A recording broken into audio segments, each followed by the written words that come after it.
Since President Bola Ahmed Tinubu took office on May 29, 2023, the spotlight has largely remained on economic reforms at the federal level.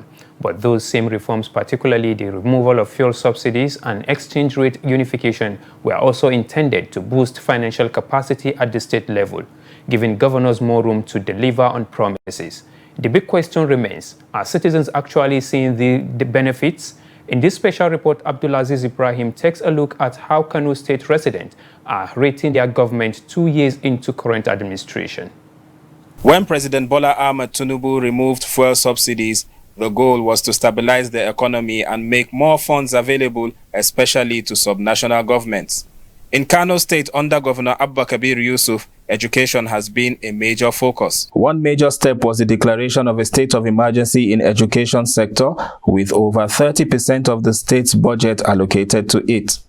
Dr. Awal Halilu, a policy analyst and co-chair CSOs of the Kano State Accountability Forum on Education, discusses the policy's implementation. If we are going to score the government based on that, one,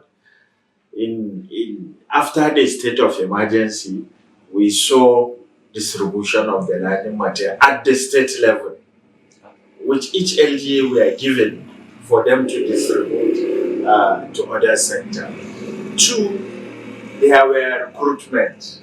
We have the BESDA cohort 3 and we have the BESDA cohort 4, which apart from the 5,000, of recent we have 4,000, which we also call for more. Then thirdly, the governor tried to distribute school uniforms, but to primary 1, which some of us, the CSOs, we reach out to majority of these schools to see. Then there's issue of these policies. Now, the policies as a scorecard, they have been approved, signed by the governor. What is remaining that we cannot say is implementation. With the for now, we'll say good and excellent for signing the policies.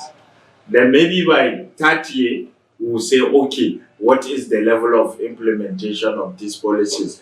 But so far, so good, despite all this improvement, despite all the effort of the governor, which we appreciate and call for more, you see that in our rural areas, there is still more to do as far as education is concerned. For some pensioners, the last 2 years have brought long-awaited relief. 65-year-old Muhammad Musa is now a proud vehicle owner, purchased with his gratuity, which had been delayed for years until the current government settled it. 31 months, previous government is deducting our money.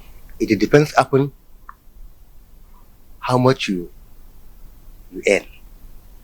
Even somebody that has 4,000 as his monthly pension, something out of that 4,000 was deducted during the previous regime. The first month that he sworn in, nobody take even a kobo from our monthly pension. And he promised to start payment of gratuity, and he did. In 20 months,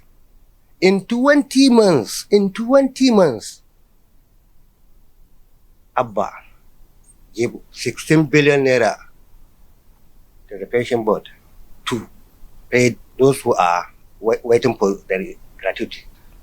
What I want this government to do again, the money that was deducted from pensioners for the first years should be paid, if so wish, to the owners, so that Abba will be completely being our Messiah. Now I give him 98% as his mark. But after he do these two things, 2 marks will be added to make it 100. Understand? From better pensions and improved schools to increased support for civil servants, Kano State has made some strides. But in the midst of rising living costs, many Nigerians continue to evaluate leadership not just by policy intentions, but by real-world impact. Wannan shi Ahmed Bola Tinubu President Bola Ahmed Tinubu has implemented some policies that favor us in the north, but some policies have also taken us backward. For instance, commerce in Kano has declined over the past 2 years. From 600 naira to 1,600 naira, showing a 1,000 naira increase. Foam that used to cost 5,000 naira is now sold for 13,000 naira. The next 2 years will be critical in determining whether rising revenues will truly translate into meaningful change for ordinary citizens. Abdulaziz Ibrahim, Trust TV News, Kano.